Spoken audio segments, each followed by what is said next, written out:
اس نے نفس کو خواہشات سے روک دیا. تو ظاہر ہے ضبط نفس کریں گے تو پھر اس کی اصلاح ہوگی. جب اس کی اصلاح ہوگی تو یہ امارہ سے لوامہ بنے گا اور لوامہ سے مطمئنہ بن جائے گا. وہ اس کی پیک کی وہ ایک پوزیشن ہے. صحیح. شیخ، اللہ سبحانہ وتعالیٰ قرآن میں ہمیں بتاتے ہیں کہ حضرت آدم میں اللہ نے اپنی روح پھونکی. تو ظاہر ہے اس کو لے کے کئی لوگ یہ سمجھے کہ ہم میں اللہ کا پارٹ ہے کچھ. تو یہ کون سی روح ہے جو اللہ سبحانہ وتعالیٰ نے پھونکی ان میں؟ تو یہ وہی تو روح ہے، وہی تو روح ہے. لیکن یہ اللہ کی روح تو نہیں ہے. نہیں، اللہ سے جدا. اللہ نے انسانوں میں روح پھونکی.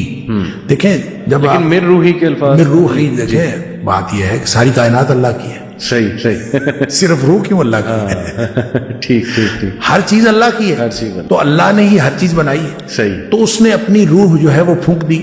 روح اس کی ملکیت میں سے، اس کی کائنات میں سے، اس کی بادشاہت میں سے ایک چیز ہے جو اس نے انسانوں میں پھونک دی. صحیح. اب ظاہر اس سے انسان اشرف المخلوقات بن گیا.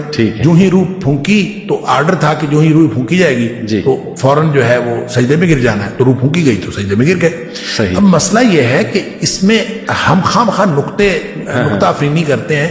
ایسا کوئی اعتراض والی بات نہیں. اللہ کی کائنات ہے، اللہ کی روح ہے، اللہ نے وہ انسان میں پھونک دی. اور وہ ایک ایکسٹرنل، ایک خارجی عنصر ہے جو انسان کے اندر آ گیا. پتلا بنایا تھا مٹی کا، اس کے اندر روح پھونکی تو اس کو آپ کہہ دیں جان پڑ گئی، اس کو آپ کہہ دیں زندگی آ گئی، آپ اس کو کہہ دیں روح آ گئی، آپ اس کو کہہ دیں نفس آ گیا، آپ اس کا کوئی بھی نام، اس کا دل دھڑکنا. دیکھیں نا سائنسدان کتنی اچھی بات کرتے ہیں، میڈیکل سائنٹسٹ، کہ آدمی فوت ہو گیا اور وہ حرکت قلب بند ہو جانے کی وجہ سے فوت ہو گیا. اب کتنی آپ اندازہ کریں کتنے لاجیکل وجہ جو بتاتے ہیں ہمیں. بالکل. حرکت قلب بند ہوتی ہے تو بندہ مرتا ہے. ایسے ہی کامن سینس کی، تو کامن سینس کی بات ہے. تو وہ کہتے ہیں حرکت قلب بند ہو جانے کی وجہ سے بندہ. بات اصل میں یہ ہے کہ یہ وہ چیزیں ہیں جو نہ ہماری سمجھ میں آتی ہے نہ سائنسدانوں کی سمجھ میں آتی. بالکل ٹھیک. تو جو چیزیں سمجھ میں نہیں آتی اس کا انکار کیوں کرتے ہیں؟ اس کا اقرار کریں. کیوں؟ جب ہمارے لیے تو اللہ کا شکر ہے، ہم اللہ کا شکر کریں کہ ہم وابستہ ہیں وحی الہی سے. صحیح. ہمارے پاس جواب ہے، ہمیں وہاں سے بتا دیا گیا ہے. ہمیں وحی الہی نے جو بات بتا دی نظر آتی ہے نہیں نظر آتی ہے، ہمارا اس کے اوپر ایمان ہے. تو اس لیے ہم کہتے ہیں کہ ایمان اتنی بڑی نعمت ہے کہ جس کو مل جائے اس سے بڑی اور نعمت کوئی نہیں ہے. دیکھیں بات یہ ہے کہ اللہ تعالیٰ نے نیند کو موت کی بہن قرار دیا. صحیح. اور بلکہ قرآن میں اللہ تعالیٰ نے فرمایا کہ موت ہے، نیند بھی موت ہے. صحیح. فرق صرف اتنا ہے کہ اس کے بعد انسان کی دوبارہ زندگی ہو جاتی ہے، اس کے بعد نہیں ہوتی. اور ہمیں جو دعائیں وغیرہ سکھائی گئی ہیں سوتے وقت کی، ان کے ساتھ ان کے اندر بھی یہی کچھ ہے کہ اللہم بسمک اموت واحیا، بسمک ربی وضعت جنبی وبک ارفع، ان امسکت نفسی فارحمها وان ارسلتها فاحفظها بما تحفظ بعبادک الصالحین، کہ اللہ میں تیرے نام پر مر رہا ہوں. صحیح. یعنی مرنے کے لیے تیار. سبحان اللہ. اب میں تیرے نام پر زندہ اٹھوں گا. صحیح. اگر تو مجھے دوبارہ نہ اٹھائے، اس کو روک لے، مطلب روح تو نکل گئی ہے. صحیح. اگر تو اس کو روک لے تو پھر اس کے اوپر رحم کرنا. صحیح. اور اگر تو اس کو واپس کر دے تو پھر اس کے اوپر اسی طرح سے فضل کرنا جس طرح تو کرتا ہے اپنے نیک بندوں کے اوپر. اب یہ دیکھیں یہ بالکل کلیئر کٹ ہے کہ یہ موت بھی جو ہے، یہ نیند جو ہے یہ بھی موت. پھر اس کے درمیان میں ایک ہے بے ہوشی. صحیح. کہ آپ سینس لیس ہو جاتے ہیں کسی وجہ سے. اچھا، نیند کے خواب تو ہم سب نے ایکسپیرینس کیے ہیں. یہ بے ہوشی والے خواب کبھی ایکسپیرینس نہیں ہوتا عام طور پر. مجھے ایک دفعہ یہ ایکسپیرینس ہوا خود. اچھا. کہ مجھے ایکسیڈنٹ ہوا تو پاؤں میں چوٹ لگی. صحیح. اور کوئی ایسا مطلب زخم آیا کہ بہت ایک خون کا فوارہ تھا، بالکل پھوٹ رہا تھا. اچھا. خیر میں وہاں یہ جو ڈیوائیڈر ہے سڑک کا اس کے اوپر بیٹھ گیا. تو وہ بیٹھنے کی وجہ سے ٹانگ کیونکہ نیچے تھی نا، خون اور زیادہ نکلا. اچھا، اس دوران مجھے یہ یاد ہے کہ میں ڈیوائیڈر کے اوپر بیٹھا اور اس کے بعد مجھے کچھ نہیں یاد. اچھا، اس کے بعد کیا یاد ہے وہ میں بتاتا ہوں آپ. وہ ایک بڑی خوشکن اور خوشگوار، ایسی شاندار، میں جیسے ہواؤں میں اڑ رہا ہوں اور بالکل اس طرح کا. مطلب آپ پہلے جب میں بیٹھا تھا تو ایکسیڈنٹ کے بعد آپ کو پریشانی، سڑک پہ پڑے ہوں آپ کو کتنی پریشانی ہوتی. پھر جو ہی مجھے ہوش آیا ہے تو میں سڑک پہ لیٹا ہوا تھا اور ارد گرد لوگ تھے اور وہی پریشانی پھر شروع ہو گئی. اچھا، اس کے درمیان میں بڑا ہی پرسکون وقت ہے.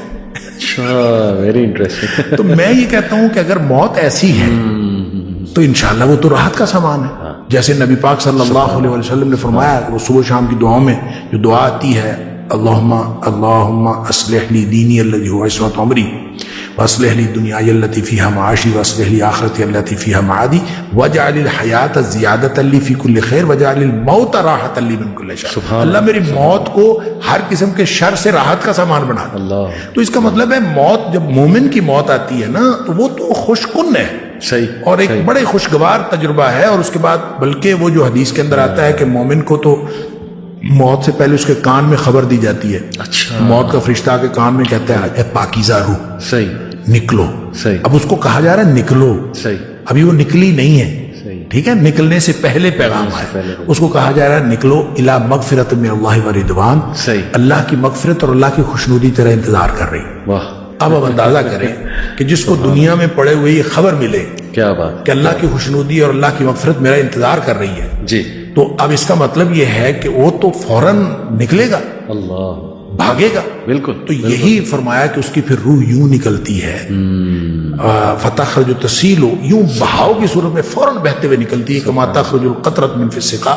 جس طرح سے مشک پانی کی بھری ہوئی ہو اور اس میں سے اس کا بند کھول دیا جائے تو فوراً پانی نکل جاتا ہے. صحیح. اب یہ مشک کی یعنی آپ بوتل پانی کی بھری ہوئی ہے نا اس کو آپ الٹ دیں تو فوراً پانی نہیں نکلتا.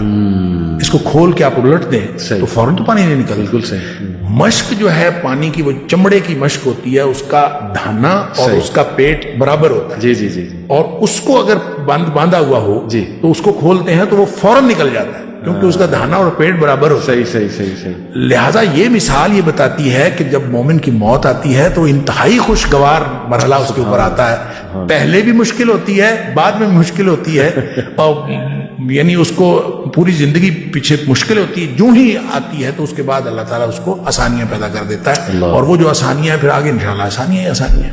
تو یہ موت کا جو مرحلہ ہے ایک گویا یعنی جب نیند کے ساتھ نیند اور موت کی مشابہت ہے تو اس کا مطلب ہے کوئی کیفیت تو ایسی ہے وہ لائٹ کی ہو جیسی بھی ہو اور میرا خیال ہر ایک کے اعمال کے مطابق ہوگی. جیسے نبی کریم صلی اللہ علیہ وسلم نے فرما دیا کہ مومن کی موت اور طرح کی ہے کافر اور منافق کی موت اور طرح کی.